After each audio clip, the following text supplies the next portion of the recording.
Eo amin'ny pejy ny fanatanjahantena kosa indray dia tafita amin'ny ampafedalana ny ekipan'ny LGK Plus sy ny USK Foot Analamanga rehefa nandresy ny ekipan'ny TAM Port Berger avy any amin'ny faritra Sofia iny sy ny AS Jet Mada Itas.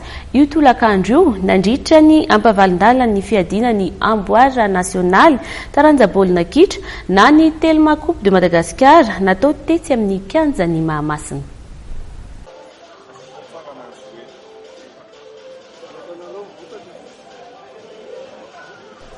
Navita ny valinadiny tamin'ny nandresen'ny tamin'ny Port Berger azy tamin'ny fiodinana faharoa ny fiadinan'ny tompon-daka nasionaly na ny THB Ligue des Champions ny ekipan'ny LGK Plus Analamanga. Resin'izy ireo tamin'ny saroa ray tokomatsy ny tamin'ny io tolakandro io tetsy amin'ny kianja Mahamasina. Nandritra ny lalao tafiditra amin'ny ampavalindalana ny fiadinan'ny amboara nasionaly na ny Telma Coupe de Madagascar. Hibonara nanokatra nisy ho an'ny LGK Plus 2 minitra fa 5:20 rehefa nitsena tamin'ny lohan'ny tolotry Tsila.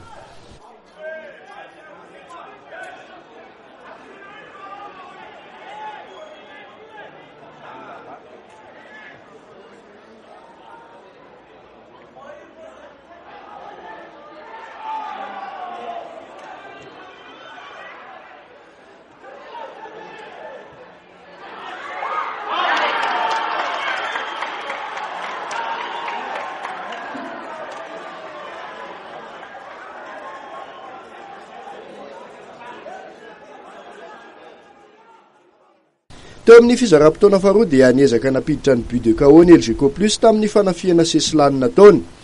Ny tamin'ny Port Berger indray nefa navita nanasala nisa teo amin'ny minitra fa 5:20.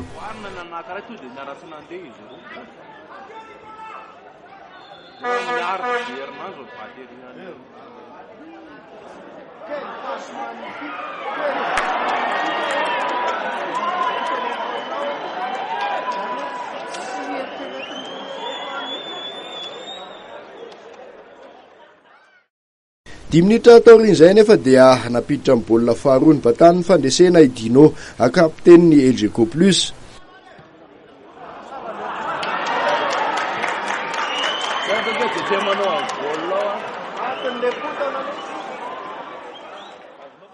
Azo lazaina ako sendasenda ihany arak'izany nandresen'ny tamin'ny Port Berger ny LGK Plus tamin'ny isa roa ray nandritra ny fiodinana faharoa ny THB Ligue des Champions raha fahitana ny endri-dalao teny Mahamasina androany.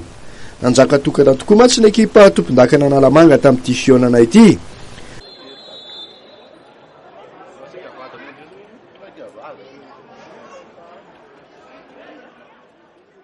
Nanarak'izay dia resin'ny ekipan'ny USK Foot Analamanga teo kianjany tamin'ny sarainy ohatra ny ekipan'ny AS Jet Mada Itas. Baolina tokana tafiditry Marco tamin'ny alalan'ny coup franc avy eny amin'ny 5:20 metatra.